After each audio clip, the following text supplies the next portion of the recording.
কসম, এইভাবে মেরে নবীজি কোনোদিন কোরআন শেখান নাই, দিন শিখায় নাই। যারা ওস্তাদ হওয়ার যোগ্যতা নাই, আল্লাহ বলে নাই আমার নবীকে দেখাইতে পারবেন একটা দলিল যে সাহাবীদেরকে কোরআন শেখাইছে এভাবে মাইরিয়া? সব মাদ্রাসার ব্যাপারে এই কথা না।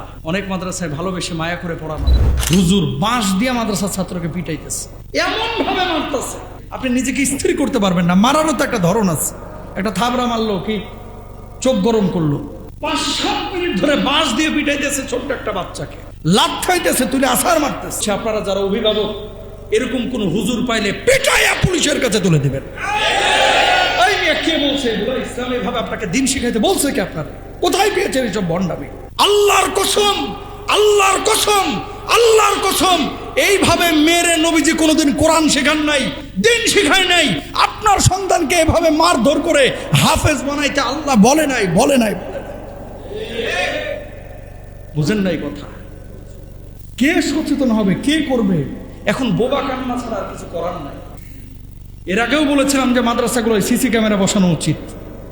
অনেক মাদ্রাসায় আছে এতিম ছাত্র, এর বাপ মা কেউ নাই, হেডম নাই, পাওয়ার নাই, অনেক খবিস আছে যারা ওস্তাদ হওয়ার যোগ্যতা নাই, এগুলোকে বসায় দিচ্ছেন, পশুর মতো মারধর করে। আল্লাহ বলে নাই আমার নবীকে দেখাইতে পারবেন একটা দলিল যে সাহাবীদেরকে কোরআন শেখাইছে এভাবে মাইরিয়া? দেখাইতে পারবেন কে? যদি পারেন হাতটা তুলে দেখান যে মাইরিয়া এভাবে কোরআন হাদিস শিখাইছে। শাসন দরকার আছে, সেটা হচ্ছে চোখ গরম করা। পড়ো, ভয় দেখান আপনি, এইভাবে তুলে আপনি আছাড় মারবেন। এলাকায় যত মাদ্রাসা আছে সব মাদ্রাসাগুলো আমাদের কলিজার টুকরা, আপনারা ভালোবাসবেন। কিন্তু কোনো পশু যদি মাদ্রাসার ভিতরে ঢুকে, ওর জায়গা মাদ্রাসা না, ওর জায়গা হচ্ছে জেলখানা। আপনার সন্তান আপনার কাছে যেমন মায়ার, আমার কাছে তেমনই মায়ার।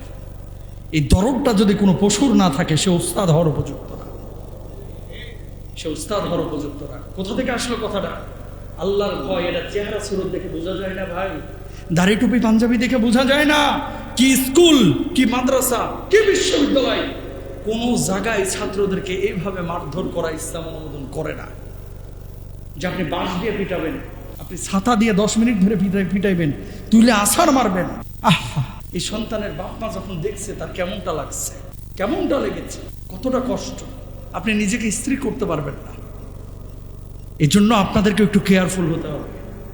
শুধু পাইলে একটা ওস্তাদ নিয়োগ দিবেন না। যারা মাদ্রাসার পরিচালক এখানে আছেন, তারা আরো 5 মাদ্রাসার রিপোর্ট নেন, রিপোর্ট নেওয়ার পরে এদেরকে নিয়োগ দেন। কারণ ম্যাক্সিমাম এই ধরনের লোক যারা, এরা সাইকো, এরা মানসিকভাবে অসুস্থ।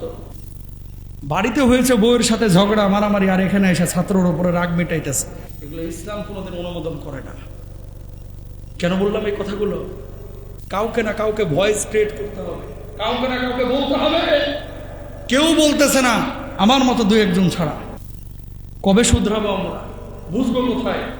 আজহারে যে পড়ানো হয়, আমি তো গিয়েছি, মদিনা বিশ্ববিদ্যালয়ে গিয়েছি, উম্মুল কোরা গিয়েছি, ইউরোপের মাদ্রাসাগুলো গিয়েছি, ইংল্যান্ডে গিয়েছি, সারা পৃথিবীর কত মাদ্রাসাতে ঘুরলাম। লেবানন, কাতার, দুবাই, সৌদি আরব, মিশর, তুরস্ক, কোন জায়গায় তো এরকম মারা হয় না। ওইসব দেশে কি সব গরু ছাগল পয়দা হইতেছে? কোন লজিকে বলেন, কোন যুক্তিকতায় বলেন ওখানে কি হাফেজ হচ্ছে না? হচ্ছে। তাহলে আমরা কেন পারবো না? মেন কথা হচ্ছে আপনার সেই ক্যাপাসিটি, যোগ্যতা নাই। যদি থাকতো ভালোবেসেও কিন্তু আদায় করা যায়। কথা বলেন ঠিক কিনা? আমি যখন মাদ্রাসায় পড়ি হিফজখানায়, জানেন কিভাবে আমার মারছিল একদিন? কোনো অপরাধ নাই, একজন মিথ্যা অপবাদ দিছে আমার নামে। ছোট্ট মানুষ, 10 বছর বয়স আমার, রাত্রিবেলায় দরজা জানালা সব বন্ধ করে দিল। 7 আপের বোতলের মধ্যে বালি ঢুকাইছে। এই বোতল নিয়ে 10 বছরের বাচ্চা আমি তখন হিফজখানায় পড়ি। এই বোতল দিয়ে আমার 2 রাম মেরে একেবারে মেসাকার করে ফেলেছে। আমি কোনোদিন মাদ্রাসা থেকে বাড়িতে চলে যাই নাই, কিন্তু সেই মার খাওয়ার পরে এই বেটা নিয়োগ পাইছে মাত্র 6 দিন কি 7 দিন আগে, নতুন, বুঝেও না কে কি না কি, এসে মারা শুরু করলো। পেপসির বোতলে বালি ঢুকাইয়া মারধর করা, আপনি কি মনে করছেন এটা সুস্থ স্বাভাবিক মানুষ? তাহলে যে মাদ্রাসার পরিচালক ছিল, ঘৃণা হয়, ঘৃণা হয়।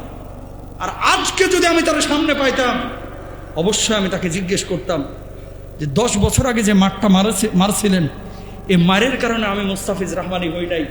জ্ঞান যা শিখেছি, যারা মারে নাই ভালোবেসে পড়াইছে তাদের কাছ থেকেই শিখেছি। আর আপনি ওটা নাকি এখন পাগল হয়ে গেছে, ওই মোল্লাটা এখন নাকি পাগল হয়ে গেছে, বুঝেন কথা। তো এরকম অসংখ্য সাইকো লোকজন আছে। বাচ্চাদের ব্যাপারে কেয়ারফুল থাকবে।